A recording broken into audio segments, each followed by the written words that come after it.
Hello, Wanji.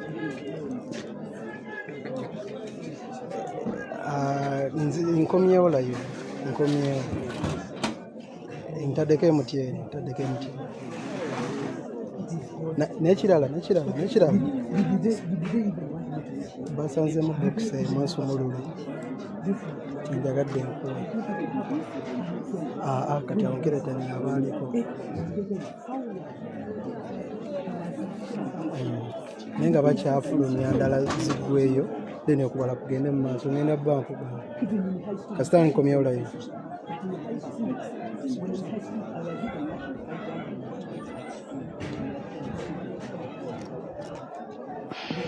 So breaking news, basanzeemu ebox Nsumulule. Wano Kalungu East ew'omubaka Nkerettanyi basanzeemu ebox emu Nsumulule. Bakyasomba n'endala nazo ziveeyo mbaka mulaba Nkerettanyi.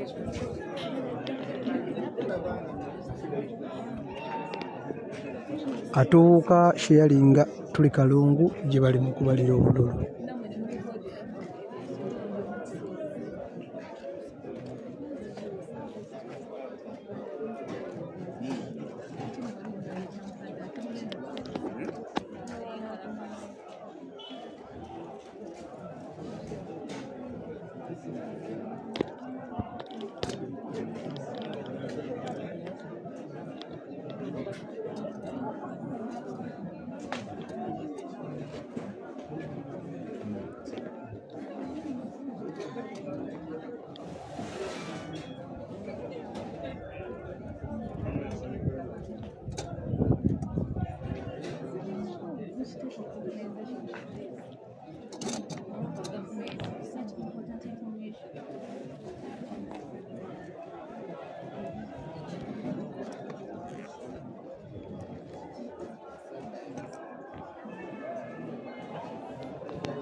Atuuka sharinga yenze abudo Bubi.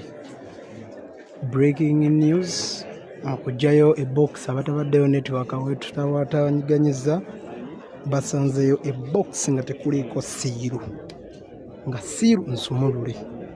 Tetumanyi bigwirawa. Maaso ku lutimbe wekumire ku BBC Al Jazeera ye Uganda.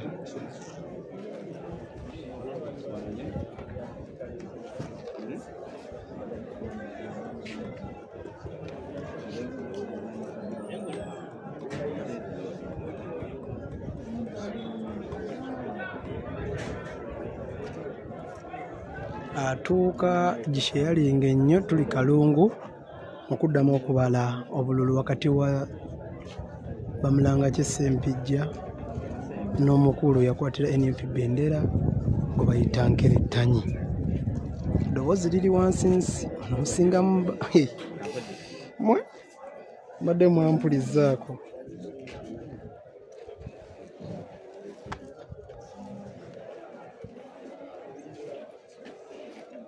Atuuka kivuge wetuli wano basanzeemu ebox ngenda gibalagako. Ebox Nsumulule ngenda kugibalagako.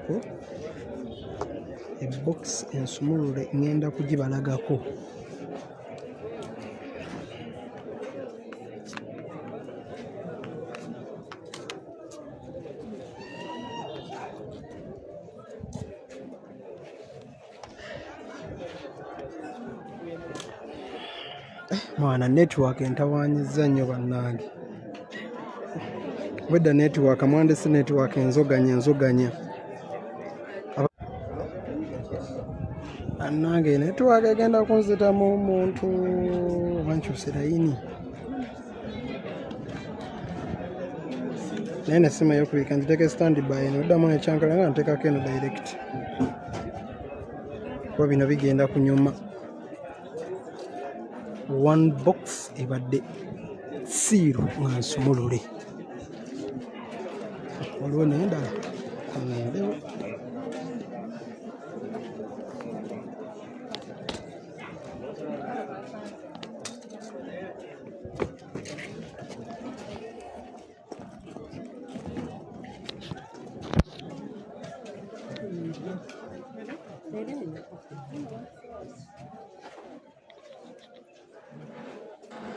Waliyo n'etalina.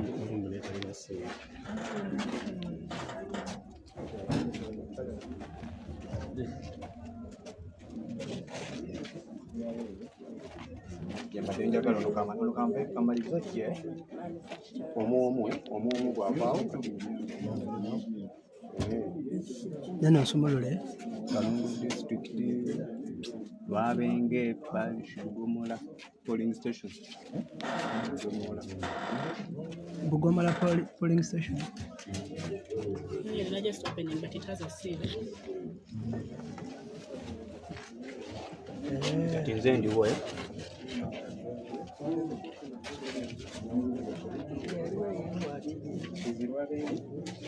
Bugomola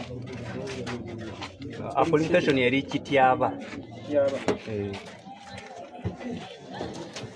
Kawugiraagiramu.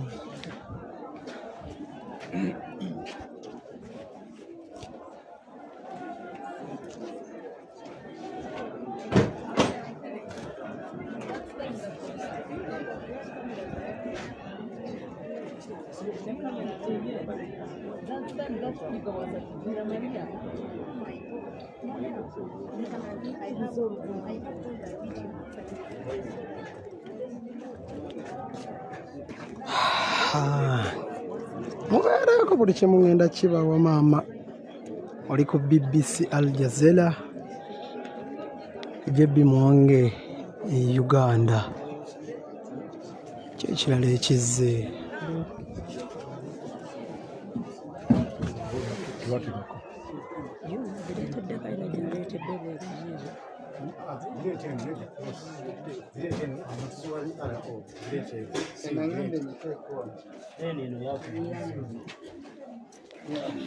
Senge ya.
Era endala yabadde ensumulule.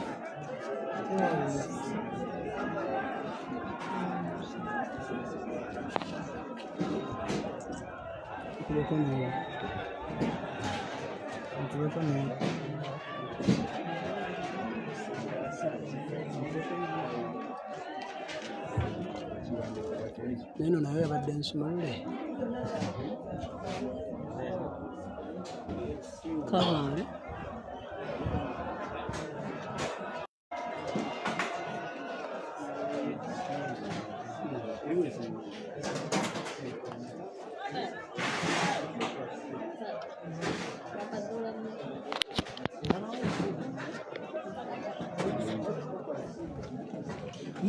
Box ebadde zonna neno eyina buzibu.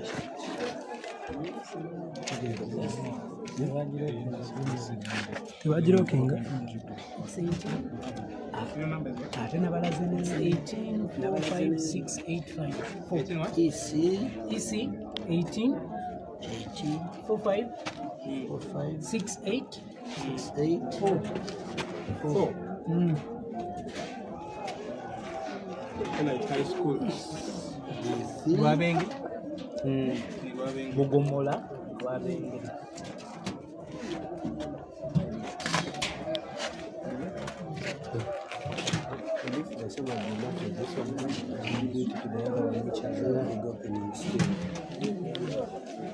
Can you capture the opening?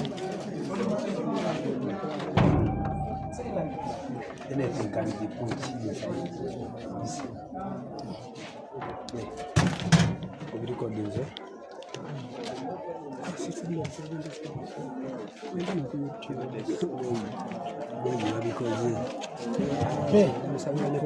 So this one you can also put it aside here. What is it? Officer, you are right here.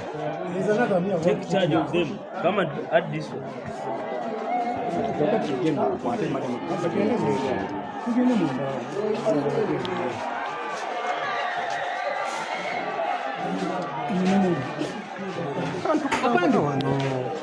Agende. Excuse me.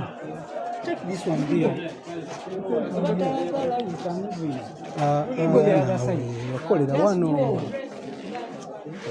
Kasooka tulindeko bajja tudamba tuyita. Step back. Tugende bajja tuyita 36. tugende omulamuzi agambye bakulu tutambule Can we go in the grass environment? Wait, we go the other side. The boxes now. We are counting the boxes.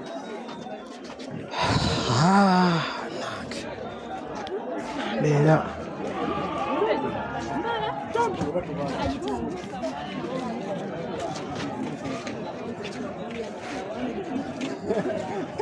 Bakugamba kugenda bate yitawo.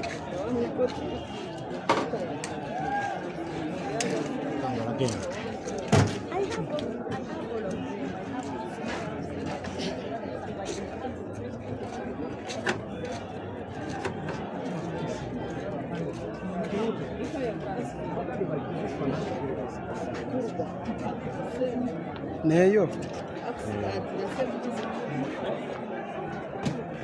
Njagala kujjamu.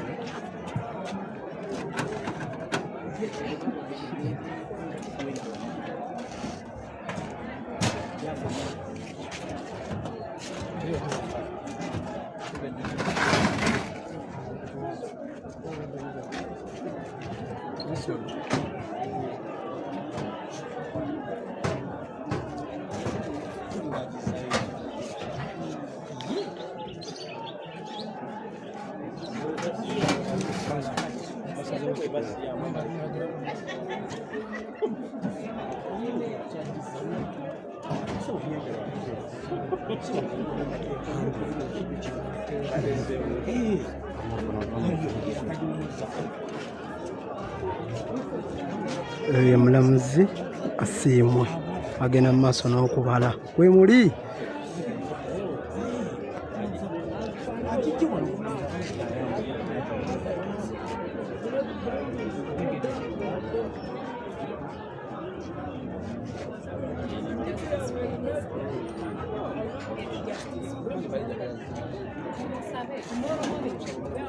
Of course now, yes.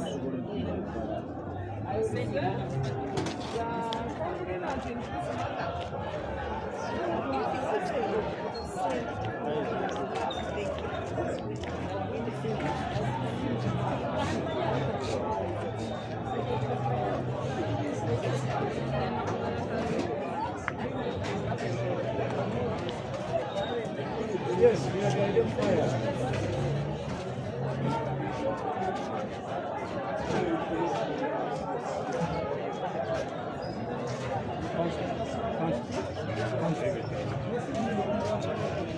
Council.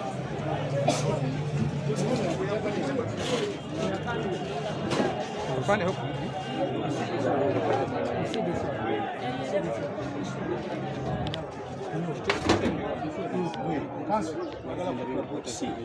Kakati tusoko tujijeko eno tuteke wali. Soko jijeko tuteke wali. Elwa. Tuteke. Era jogerera.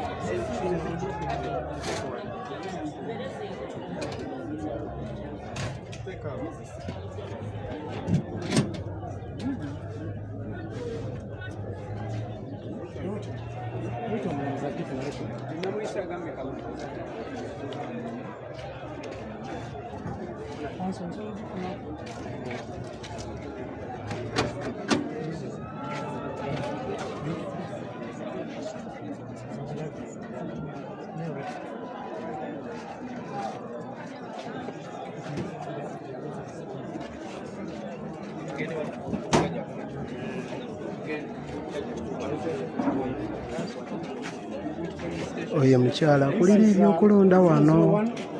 Oyo mukyala akulira ebyokulonda wano mu Kalungu. Primary School Polling Station. Lusasa, Kalungi Parish, Bukula Sub-County.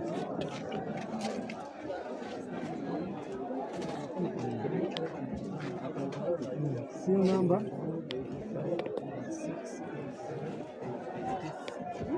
EC 1874-18.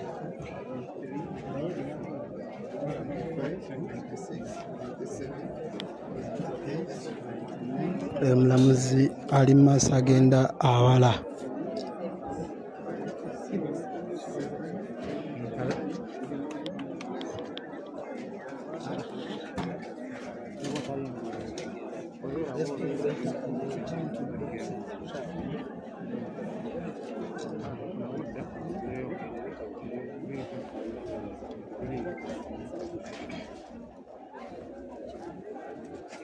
Abantu bali mu kwebaza eno.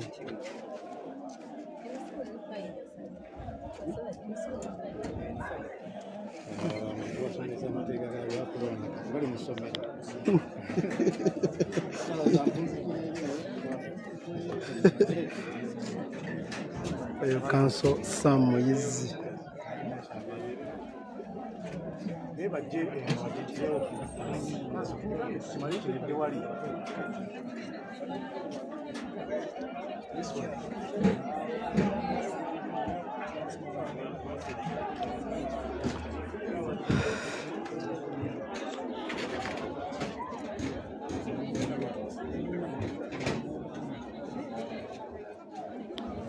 Albert,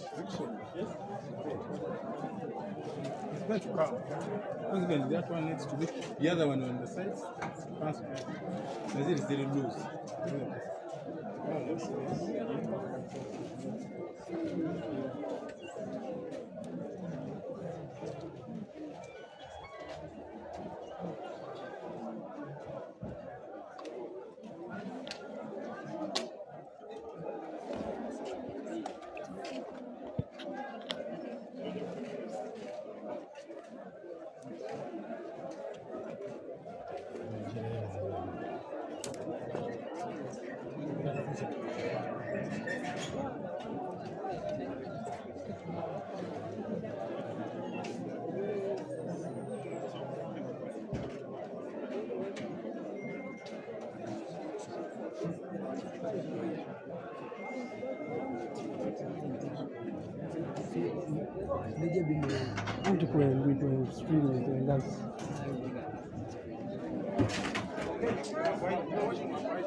actually. But the crisp is one. This one is supposed to seal this hole, but it's not sealed. That's the purpose. Bagamba neno erina obuzibu. Which polling station is that? This is Danda Primary School 001. Danda Double D Primary School Polling Station. Lusasa stroke Kalungi Parish. Bukula Sub-County.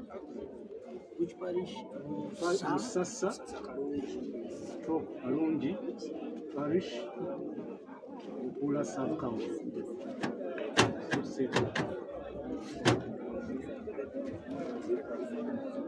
It is sealed, but with an opening. No, they seal both.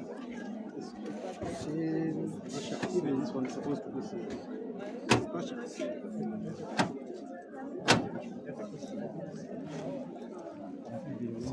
Serial number.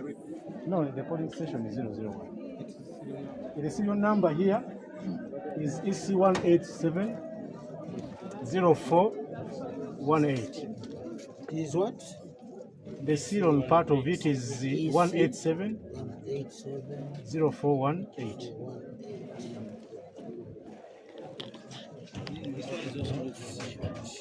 This one you can now. That's negligible now. No, that is okay. It can be. Okay, we can resume our.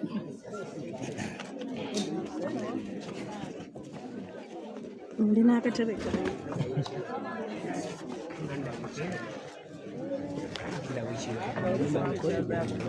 Kati tukomawo eno ate batubuulire bye baggyeeyo.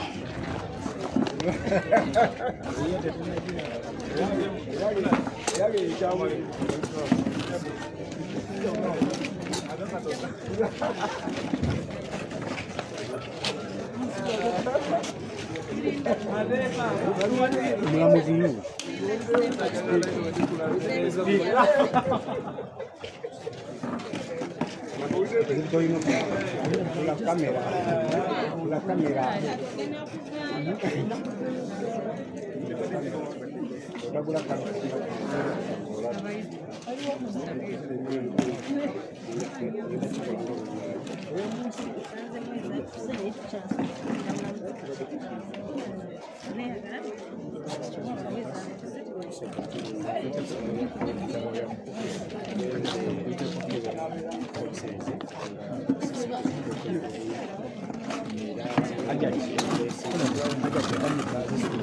Tulinze eyo mwami Ssempijja mulaba bataata ndi yenze abudu wa Bubi.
Oluvanyuma lw'okusangayo obululu bokisi ezikuuma obululu nga nzigule.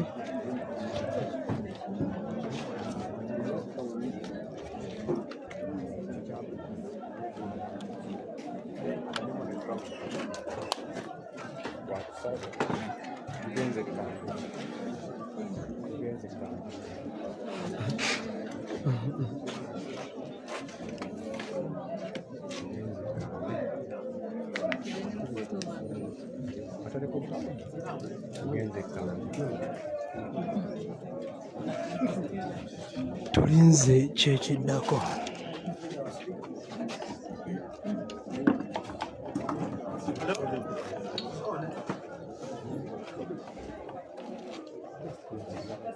Hello.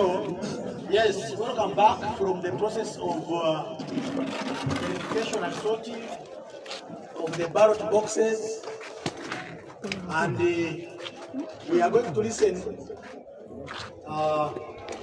to the parties about the exercise, and maybe we shall thereafter ask the lawyers to make a comment about the exercise, and thereafter what will pronounce itself on the final position of the day, and we shall call it a day. Okay, now let us invite the candidates, beginning with the applicant, to tell us his view about the exercise, and thereafter Pardon? Okay, swear. Yeah. Let's have the client. We want the client to say something. Thereafter, the client of the client of counsel for the applicant or the applicant will also make an observation. Then we shall ask lawyers to say some comments, and thereafter we shall be in position to make a position as court, and we shall call it a day.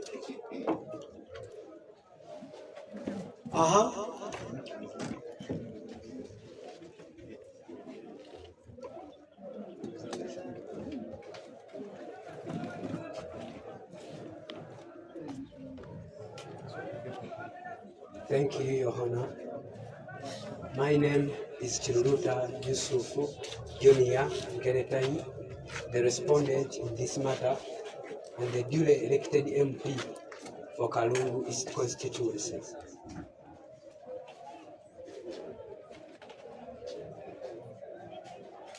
We found that the seal at the door of the store where the boxes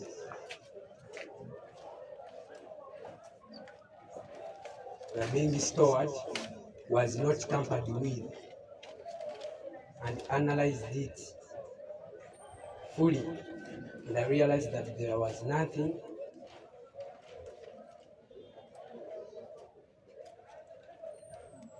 and I realized that there was nothing tampered with ever since we locked it during the case of Honorable Joseph Songu Gozag and Ismail Simakula.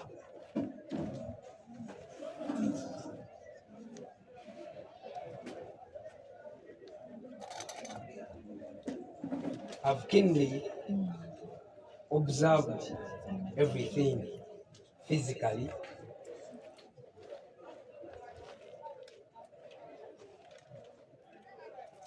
yes, and everything that the court has found out with the boxes that had been tampered with.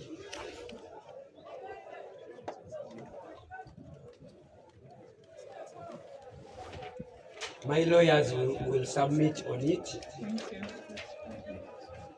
And that's all I can say. Otherwise, God above all.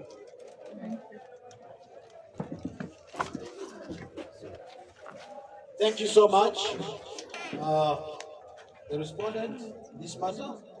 And now may I invite Honorable Ssempijja as the applicant to have a comment before we invite the lawyers to speak English.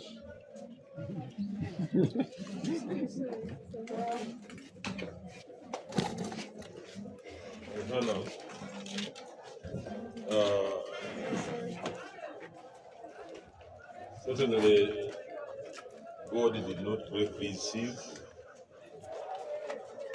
but he must have seen the one who broke it. And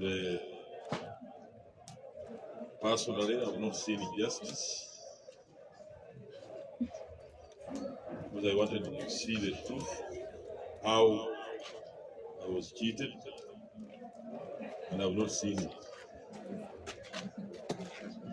So in my mind, I have to seek for a way to satisfy myself on what I complained about. So that's what I want to say for now, and I thank you. Thank you very much, Honorable Ssempijja. Now, I invite the advocate to have comments on the exercise. Yes, may it please you, Your Honor. Samuel Moyezi Ndindwa, counsel for the respondent. I'll join issues with the respondent on what he observed.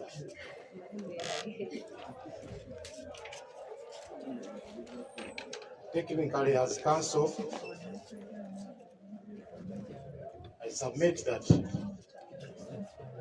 having found ballot boxes for the following polling stations, namely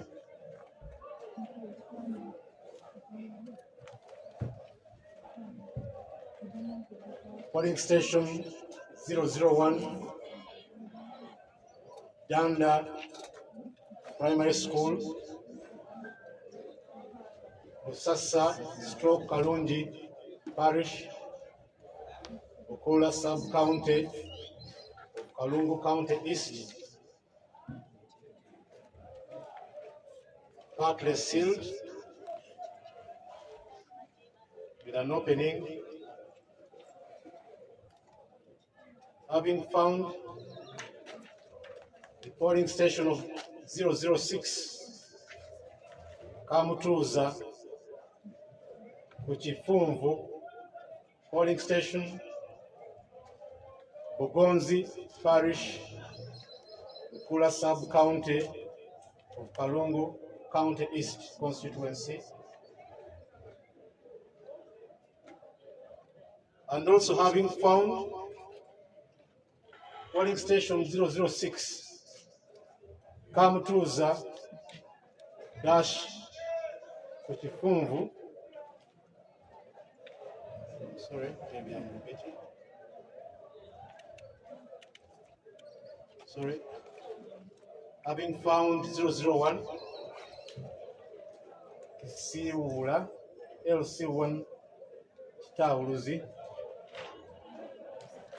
Lusango Parish. What is the name of the polling station? 001, Siwula, W, LC1, Chitauluzi polling station,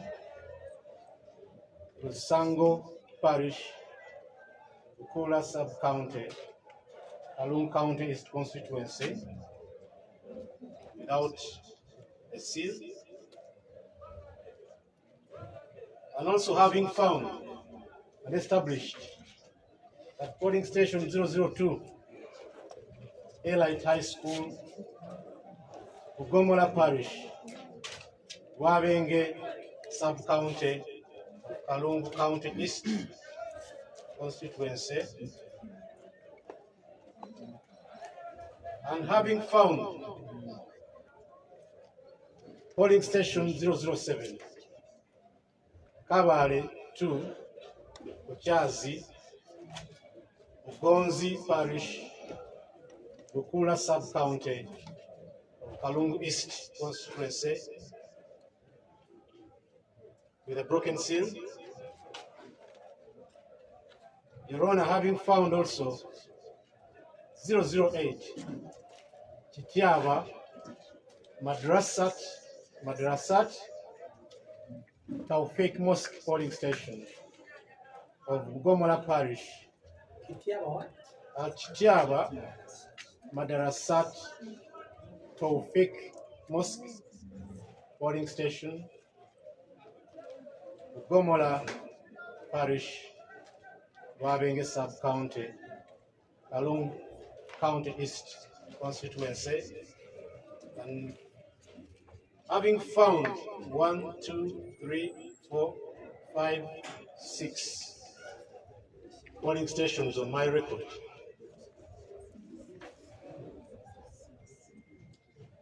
with seals tampered with,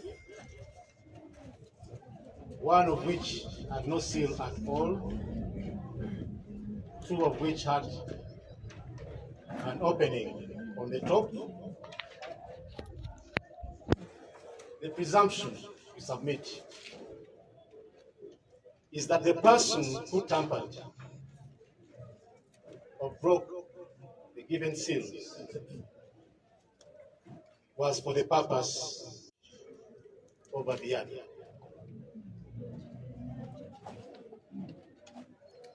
The result, we cannot proceed to submit. We cannot proceed with the recount process as the result would stand unverifiable.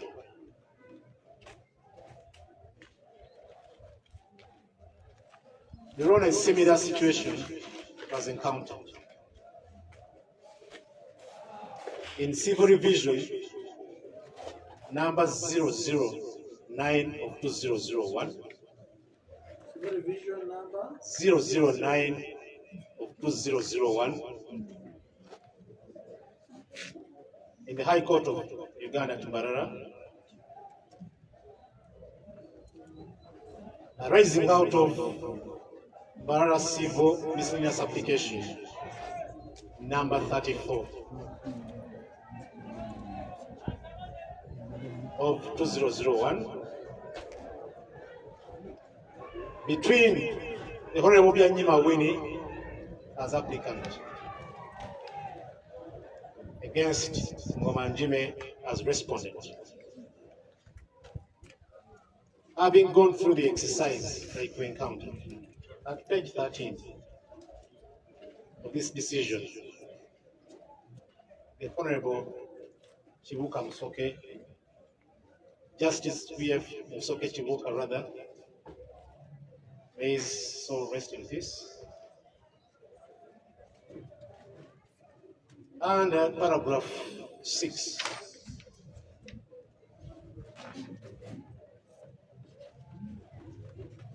Paragraph 6 at page 13, you'll find, Your Honor, he has this briefly to state, if I conclude. The directions by the Court of Record was that before commencing upon the recount, the court must, prima facie, be satisfied that the purpose of the recount is achievable,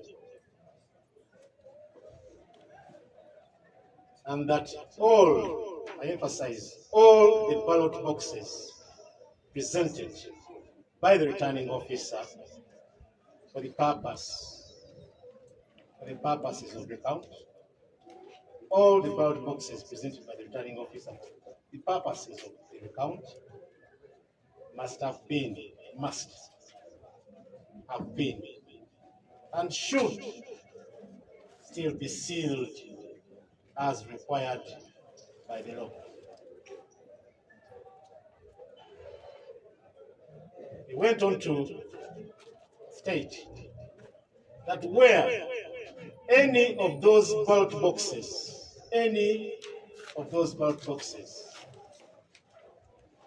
where any of those ballot boxes have been unsealed before their presentation before the Chief Magistrate, then prima facie, the purpose of the recount is not achievable, and no legitimate recount can take place under those circumstances, since the evidence of the numerical numbers of the votes polled by each candidate, which the recount seeks to verify, would not have been secured in accordance with the law.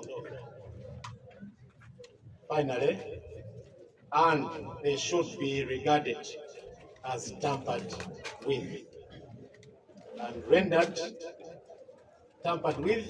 rendered unreliable, valueless, and completely useless. The final result, the court found that any recount which had been conducted in pursuance of the order for recount, the circumstances was declared null and void and it was set aside. Submit therefore that you be pleased, Your Honor, to find that having found that all the ballot boxes that were presented by the returning officers,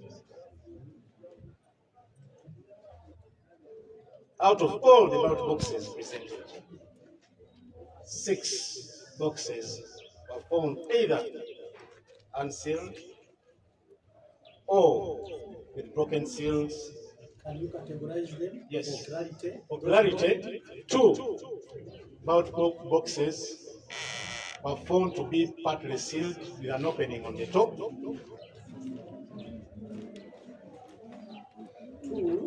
1 of the openings on the ballot boxes had not been sealed. 2 boxes.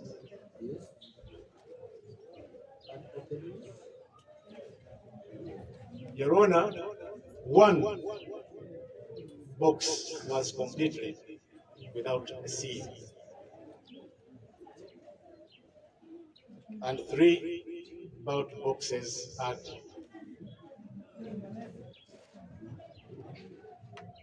an opening.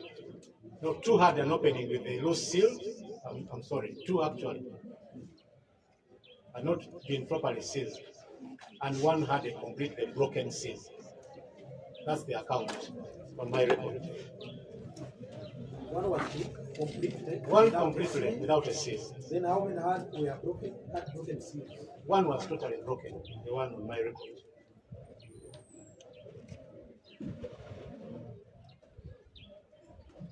The others were improperly sealed as the box was opened. We submit that. Prima facie, you find that on the face of it, the purpose of the order of recount that you made for all the ballot boxes in Kalungu East, County East constituency, the purpose of that recount is not achieved.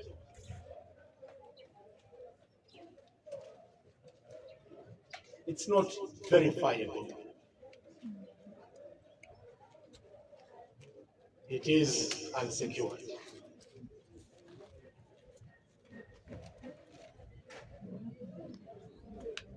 The circumstances, the recount should be voided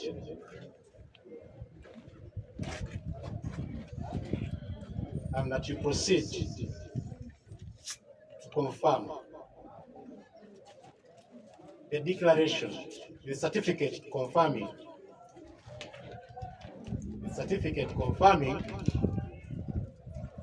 the declaration of the respondent, the Honorable Chiruruta Yusuf, Junior Nkeretanyi, as the duly elected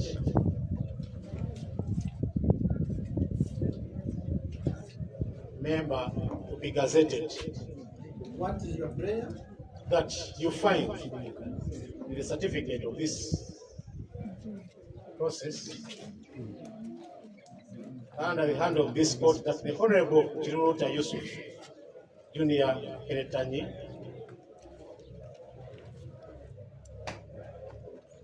was properly declared as the elected member of Parliament for Kalungu County East constituency, and that the said results that had been halted for transmission be transmitted for gazettement by the Electoral Commission. We so pray. We thank you for conducting us through this exercise. We are most obliged. Thank you, Your Honor. Okay. Counsel for the applicant. Thank you, Counsel. That's obliged.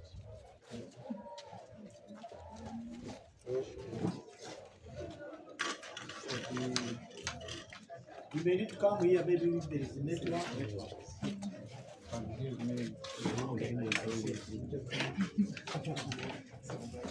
Your worship, for the applicant, we are disappointed that the process for recount has been frustrated by the fact that we have not found the ballot boxes well secured.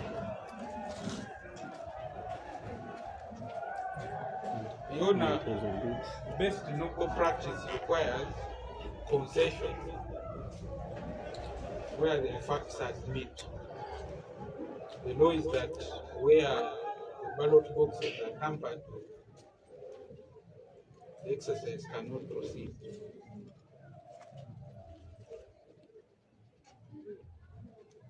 We maintain, however, that our grant remains aggrieved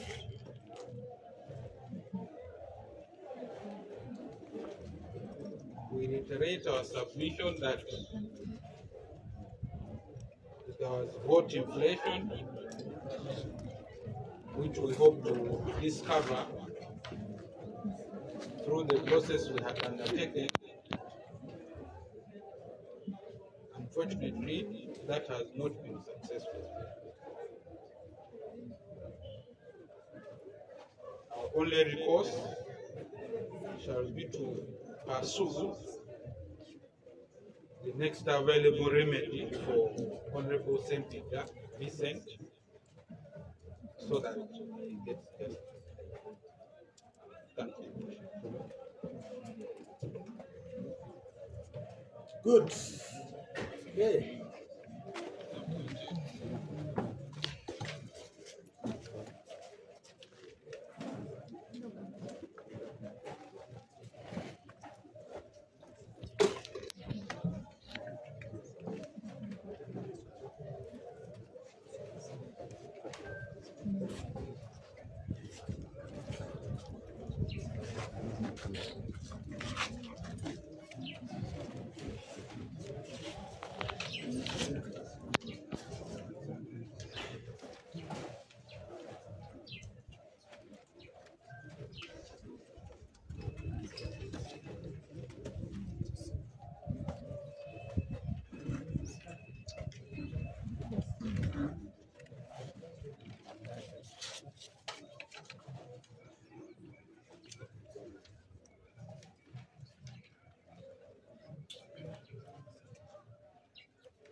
WA Business. Now. JLS. Q.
So bagenda kukabala kalungi kubanga kasangiddwa bokisi ezimu zakwatibwako okwabawo okweyongerayo kwonna nakugamu kubala.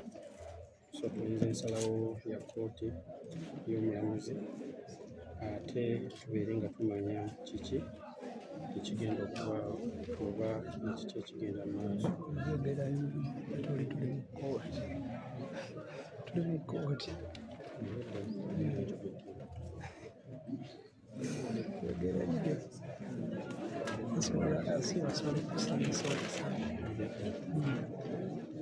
N'ogamba eri kkooti y'ensala nga muli mwanda kasita ateekako ekyo ekirungi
nange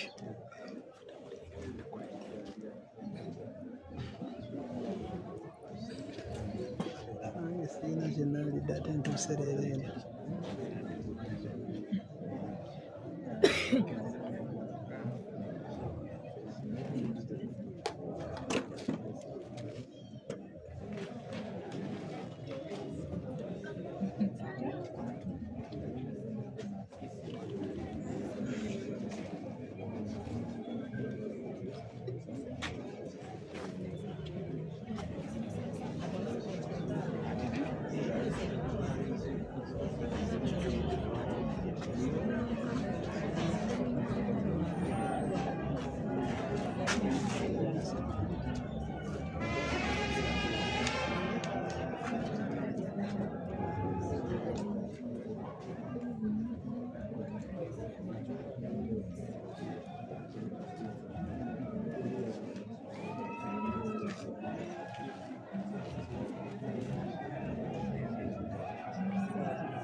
Tetunnaba kumanya tulinze omulamuzi oyo gwe mulaba gwe bayita Siimwe aveeyo atubulira ekyenkomeredde.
Ekyo nakigambye mbu byagikomawo ebisero nabiwandiika nabisindika ku WhatsApp gaya naye gantuumwe.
Ky'omanya nange tumidde muna naye embeera bwe tubweri tulinze George gwe bayita Asiimwe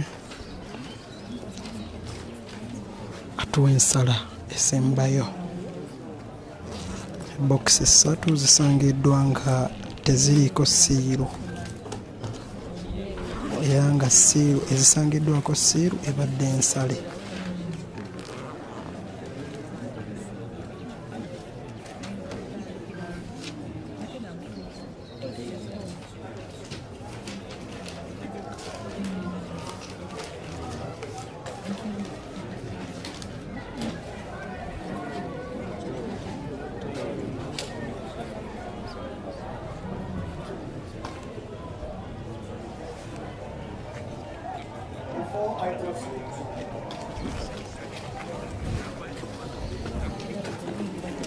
Before I proceed to pronounce myself in the final position of court, live through of experience of the procedure and the journey we began at the time of filing the application, allow me to begin by appreciating every stakeholder for your contribution in this. I want to thank the candidates, the applicant, and also the respondents who have been with us, kept with us, followed the entire process up to now. I also want to thank the advocates for passionately representing the interests of their clients. And I want to commend the media fraternity for covering us, because the world is watching and is interested in whatever is taking place in Kalungu. We appreciate your commitment because you reach where we don't reach. And I also want to thank my staff, Worship Abdara, my court clerk, our secretary, and our other team who accompanied us during this process. I also want to thank the returning officer for cooperating with us. We are grateful because without your cooperation, we can't sit here. We couldn't even have done anything. But your cooperation has made us good. Then to the men in uniform, we want to thank you so much because you have maintained law and order, and we cannot take it for granted. Then to the people of Kalungu, want to appreciate you for being a calm community. Mwebale kuba abantu abarungi abatalekanira kooti ng'etambula. Bya kooti singa bya bufuzi. So tubebaza nnyo, mwebale okubeerawo nga mutunuulira ebigenda mu maaso naye nga temutuwoganira. Mwebale nnyo. Having said that, allow me to pronounce myself on the experience of today, and we see how to come to the end of the day. I confirm that the ballot boxes with broken seals are sub-counted. Chaz. Thank you. Chaz, yes. Then ballot box of Siuka, LC1. Siula, LC1.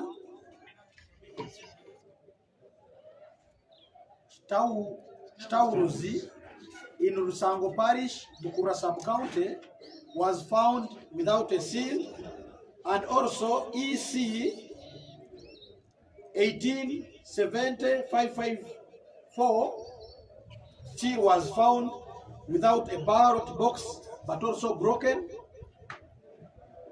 Ballot box at Elite High School had seal number EC 1845684 with a seal but with an opening of about 2-inch space, allowing anything to be put inside the box. And this was the same case with Danda Primary School polling station. All these counted. The total tampered ballot boxes are 5 in number, and the sixth one is the ballot box that was never counted and declared so by the returning officer, and which court equally had not intended to count. The law is that once the ballot boxes are tampered with, the purpose of recount is frustrated and can't continue. The court cannot continue with the recount, and both parties have admitted this.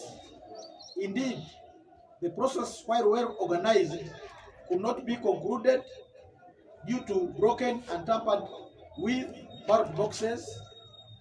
This notwithstanding that the main seal that sealed the store was found intact as submitted by the candidates or as the applicant and the respondent. I therefore call off the exercise of vote recount of votes of directly elected member of parliament for Kalungu East, forthwith, because the purpose is already frustrated. Counsel for the respondent had invited me to confirm the respondent as a validly elected MP by way of issuing a certificate of results I wish to regret by saying that I'm unable, because I could not recount any votes, and therefore I cannot pronounce myself on it. I wish to advise that any disgruntled party with the results that has been transferred is advised to seek a remedy in the High Court and to quicken the process. The order previously issued against the returning officer to delay transmission of results to Electoral Commission is hereby waived. The people of Kalungu East are advised to keep calm as the process of finding out the validly elected member of parliament continue. The applicant is advised to apply for a refund of security for costs worth 600,000 by applying to Permanent Secretary and Secretary to Judiciary. I want to thank you. Thank you for being a wonderful audience. I wish you safe journey and journey masses back home. Thank you.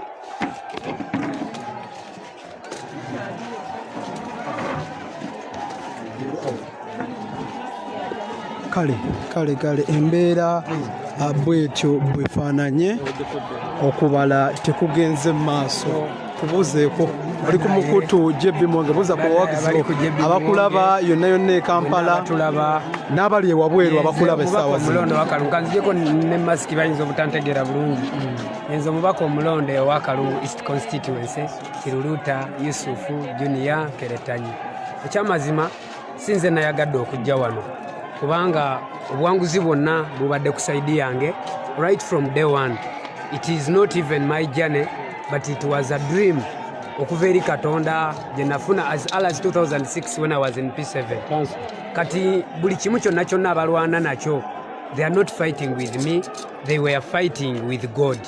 Kubanga nange ntambula olugendo lw'essaatandika wabula Katonda yalutandika munze nga nkyali mwana muto. Bwe nzijukira bwe nali nfaanana mu 2017 ku mukutu gwangu gwa Facebook on 21st October nengenda nenteekayo nti bamulanga Ssempijja ne Lumaluma yamwetereze kwa 2026 nzija oluvanyuma lw'okubanga baali bakutte ku constitution ya Uganda. Ekyo ne kigenda ku record naye wali nkujjukiza kiri tekyali ku record 2026 ne 2017 ne kigenda ku record ku Facebook page yange. Natudde ne ntunula ne ngamba Mukama n'olutalo si lwange wabula lulwo.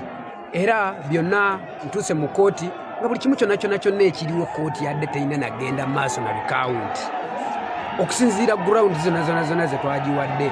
Nentula bwe nti neŋŋambanga nentulanga there was nothing, totally nothing left for me. Neŋŋamba anyway Mukama ye gw'amanyi olugendo lwange. Bw'obanga walutegeka 2026 walina ensonga lwaki walumpa nga nkyali muto. Noba tewalutegeka era still nja kukkiriza n'ekyo ekinaba kivuddeyo. Nenzira maaso g'amawulire neŋŋamba singa applicant tayina kye yateekayo mu box nsaba baddemu babubale bw'abanga yawangula atwala obuwanguzi bwe mateeka. Ne bw'abanga yalina kye yateekamu nsaba Mukama intervening and you frustrate everything.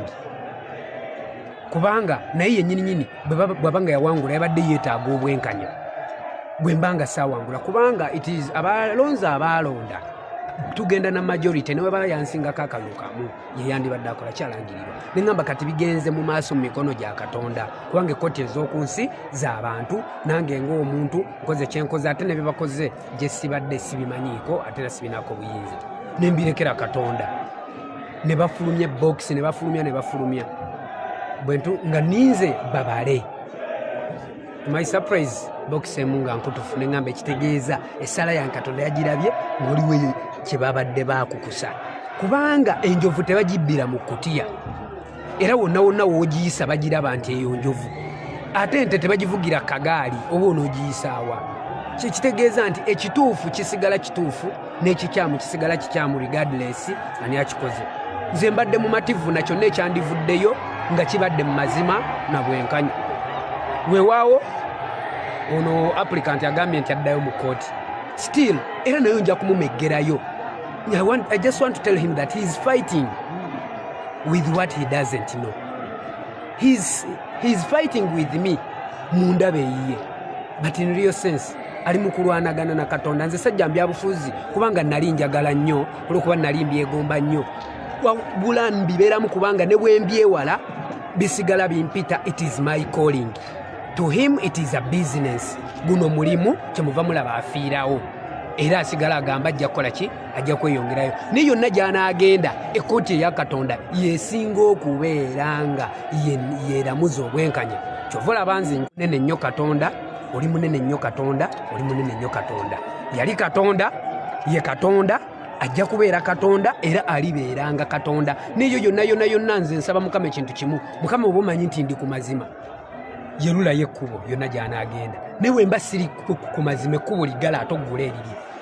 Bw'abanga ali ku bulyake ng'ali kumpanya Mukama n'ekkubo lye liteekemu ekizikiza eryanga olitangaaze, kubanga ffe twagala abantu bo Mukama bano be watonda babeere nga bafuna okukiikirirwa n'okuteesezebwa okutuufu okuva eri omukulembeze omutuufu gwe baalonda. Katufune ku bakulu oli mu miti kigendera kyali kimu kaseera. Akavidiyo akalabwa nga ndi mu miti natuuka wano ng'amagye mangi geetooloddewo nga bakuuma waaliwo bikaunti ya Ssewungu ne Ssema ne batugaana okuyingira. Naye nga njagala ndaba ekiri munda kifaanana kitya. Ne nnoonya era ng'omuntu mugezigezi nalina okunoonya ekiri okumpi. Ne ŋŋenda ne mpalampa omuti nsobole okulengerayo. Era omuti ogumu natuuka ng'era waliwo emiti eginsiikiriza ng'ate wenjirinnyako abasirikale baba bandaba ne ndaba bye nalaba. Naye ng'enamba puleeti z'emmotoka ezaalimu nali siziraba. Ne ŋŋenda ku muti omulala we nali nsobola okulaba ekigenda mu maaso munda kyekyali ekigendererwa kyange nti nga tewabaawo kintu kyonna kyonna kiyingizibwamu muntu yenna. Sooka malirize kanso kanzirinze. No, sooka otufuna ogenda kumala obufuna. Tetuli basanyufu. Tetuli basanyufu. Netuli bawanguzi. Tetuli basanyufu netuli bawanguzi. Buno Victory obutonotono si bwe tutunuulira. Victory ennene ejja kubaawo ng'ekitongole ekiramuzi kiyimiridde ku magulu gaakyo. Ne wano tutuuse tetwandituuseewo mu mateeka. Okuva application lwe yayingira e Kalungu ngeze bagiyambako. Eno decision si ya kkooti. Buli decision ekoleddwa kkooti ebadde nkyamu era tugenda giwakanya. Tuyina okununula ekitongole ekiramuzi kubanga kiri mu kweyambisibwa. Lwakubanga bwagambye amazima tegazibirwa kkubo nene okututuusa wano kikyamu. Bwe tunaasigala era kyenkubiriza Honorable Member of Parliament muddeeyo mu Parliament mwe muba musobodde mutereeze bino. Abantu bagenda kumala obudde bwabwe bagenda ne balonda ne babala obululu bwabwe ku polling station. Kkooti terina bizinesi ebala bululu mu mberi gye badde sazeewo bubala. Ekibadde ku saidi yaffe abadde Katonda nga bw'ababuulidde. Otherwise kkooti ebadde etaddewo emiwaatwa gy'omuntu yenna okubba Victory eno ng'etuleeta wano mu bukyamu mu facts baabala basaba polling station mu bukula bwokka yo neegamba nti katubale constituency yonna kikyamu. Kkooti tesobola kukuwa kyotasabye. Tutuuse wano nga kkooti yennyini yeewolereza akakiiko k'ebyokulonda. Ekyo tekibadde kya mazima. Mu recount mulina okuba ne parking list ne serial number eziraga nti box ze mugenda okubala ze zaali sealed. Twagisabye egyo nga orders okuva lwatandika mbadde matuluuzinga tetulina kyetufunye mu kkooti. Kyetufunye mu kkooti kyokka kwogera ebyo ebibaddewo olwaleero tesobola kugenda mu maaso. Naye kuva lwe twatandika nga fe tuli ku sayidi entuufu ey'amateeka naye ng'egaana n'ekirabirwako wano n'ayonka nti tosobola kugenda mu box nga tukozesezza parking list ya seals eziri ku box. Bino bye mugamba nti zimenyese. Nze era mba kutuuka wano nga buli emu eri sealed ate kye nandisinze n'okweraliikirira. Such neat exercise. Because kkooti etulaze olwaleero nti osobola okuggyako seal n'oteekako seal endala nga togenze ku parking list n'egibala ekibadde kikyamu. Ekirala netugigamba nti amateeka agaliko kaakati regulations zigamba pepa erina okuba scanned ne biometric voter verification kit. Kkooti eganye nakyo kikola ki? Babadde bali mutuvuga mu exercise gye badde tebaagala tuve, tufunye mukisa ne tuvaayo. Kale ffe abataasoma nnyo Luzungu ate we mbatwalako wabweru eri abawagizi ba Nkeretanyi akiriruuta abali wabweru abamulindiridde okumulaga essanyu wakati mu kumulaga obuwagizi nti kati bo bakayita mu bululu emirundi 2, bo bakayita mu bululu emirundi 2 bassebo ne bannyabo. Akalulu kano kakubibwa ng'ennaku z'omwezi 15. Akalulu kano kakubwa ng'ennaku z'omwezi 15 Januari. Kino kyekiri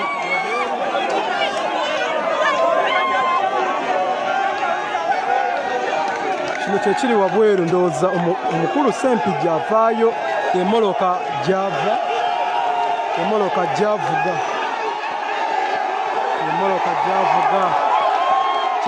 kyekiri wabweru yenze abodo wa Bubi katufune kono omukulu amaadi sebo mama wange nebaleko sebo wembeera nga bwebadde obuwanguzi nga bw'obuwulidde Ssempijja ava ku Bubi wangi Ssempijja alekerawo okubba emmere y'abazzi genda mu maaso taata asimale lumonde mu kapera abivemu ebyekiraaye abadde bamwagala bamukoowa ekalungu Ssempijja twakukoowa genda ne Museveni yakumbuka ng'oli mubi genda webaka otunde buli ky'oyina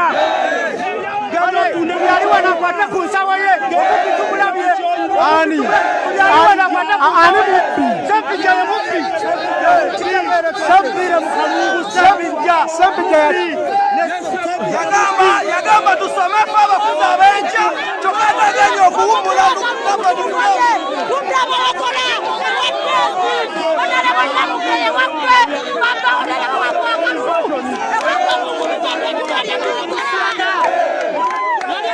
kale embeera bwetyo bweri bassebo ne bannyabo wano wabweru eriye electro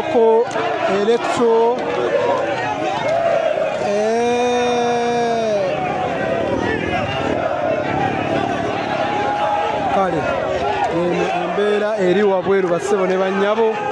Kale yenze abudu wa Bubi gye tuvudde yonna yonna gye twatandikidde mu kkooti e Masaka n'okukomawo wano ku kakiiko k'ebyokulonda we bazzeemu okubalira obululu wakati wa Nkeretanyi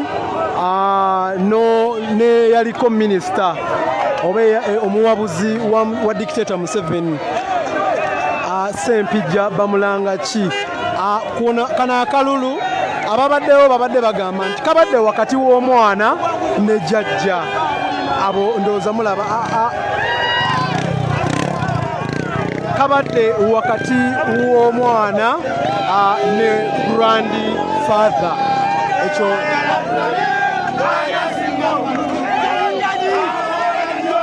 eno ye vibe eri abawagizi abamulindiridde Nkeretanyi okumutwala ewaka bano ba Nkeretanyi tuli kalungu yenze abudu wa Bubi okuva gye twabadde yonna yonna okuva e Masaka tuvudde e Masaka ate tukomyewo wano e Kalungu okusobola okulaba ani amegga munno omulundi ogwokubiri. Nkeretanyi azzeemu era n'amegga Ssempijja omulundi ogwokubiri bassebo ne bannyabo. Akalulu kano njagala kabawaako Nkeretanyi mu kusooka yawangula n'obululu bumeka. Nkeretanyi mu kusooka yawangula n'obululu ebyokwerinda byo byamaanyi ebyokwerinda byo byamaanyi.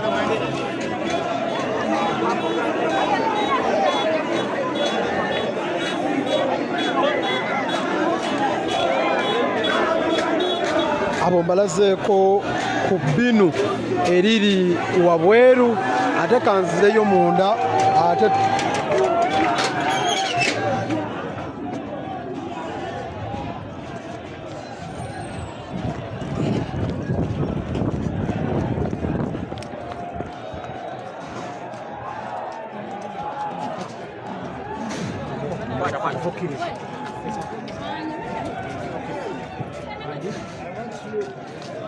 for your car to come here.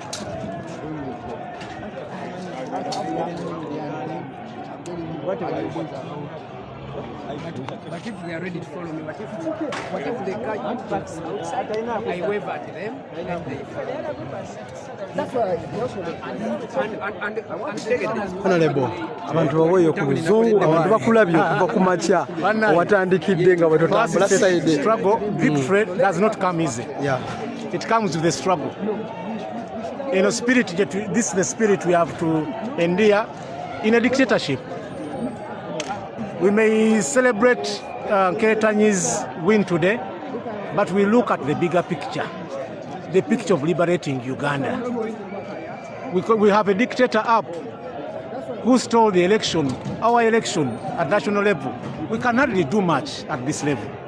That is why our aim, we pick the small gains for the bigger cause.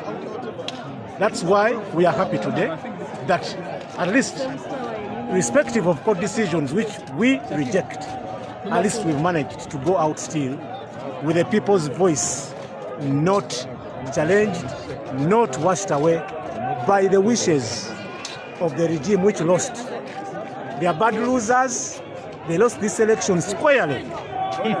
Squarely, and they expected to get the win from court. We have been lucky with the win, even when the court had opted otherwise. Kanso nawe tubeeko obugambo bw'otugamba ku musango guno nga bw'ogulabye. Musango badde bakumala budde. Kubanga musango gwafa ku lunaku lwennyini lwe baagwabira.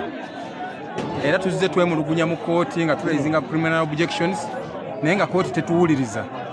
N'ebiwandiiko bibeesigamako okujja wano byali bifunga tebiriko mukono gwa returning officer wa district. Oli omu ku bakanso b'ekibiina abaka ba palamenti ab'NUP abasinga babadde bagibwayo bawa magezi ki mu ngeri ey'amankwetu? Ababadde bagibwayo kakati waliwo okwekubaana ne gavumenti eriko okulaba nga eremesa oludda oluvuganya okubeera n'ababaka bagwanidde okubeera mu palamenti. Kakati bali kuteekawo engeri yonna emiwaatwa ze basobola okuyitiramu okubeera ng'obuwanguzi bw'abantu babulemesa. Naye ffe tulikola kyonna kyetaagisa kyonna mu mateeka nga tuyita mu mateeka. Abantu baffe balina okuddizibwa mu palamenti, abantu baffe balina okuwangula. So bino bye tulaba bino just an exercise. Naye nga ffe tulwana okulaba nti eggwanga lino lidda ku mulamwa gwennyini ogw'amateeka. Neyanza nnyo mwebali. Oyo ye kanso.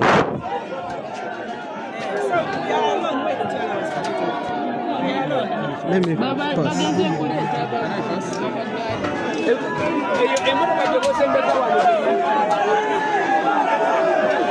Abantu bakulaga essanyu lyabwe, balaga essanyu lyabwe.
Embeera yo eri wano ku kitebe ky'ebyokulonda wano mu kalungu bassebo ne bannyabo bali mu kujjayo omubaka Nkerettanyi ate okumuwerekerako naye nga yo poliisi n'amagye byeyongedde mu bungi. Abawagizi b'omubaka Nkerettanyi abali wano wabweru.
Kale atakuumira mpeera abankuumire bannyinaze ne baganda bange mwenna yonna gye mundabidde gye mutuwuliridde okuva ku makya gye twatambirikidde.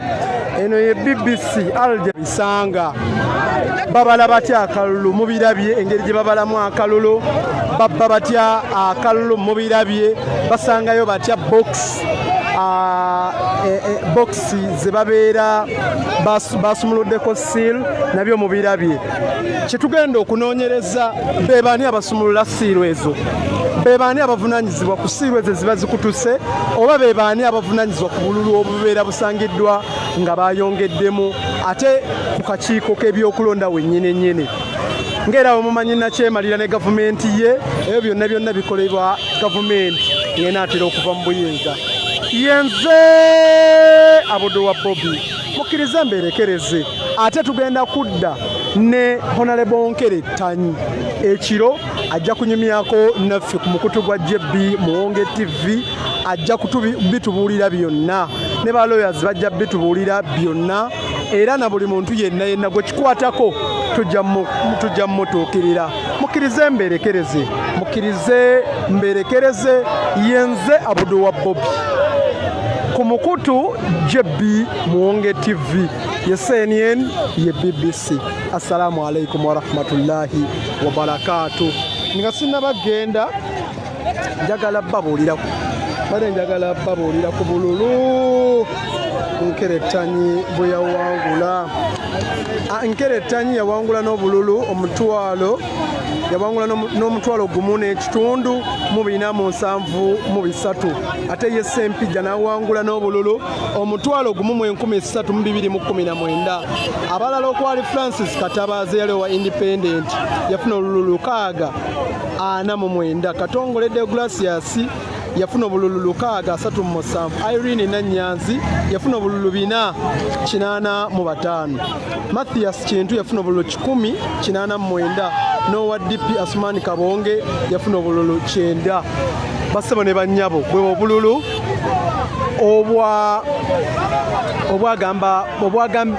Mwami Ssempijja bwe yagamba Nkerettanyi bwe yabba.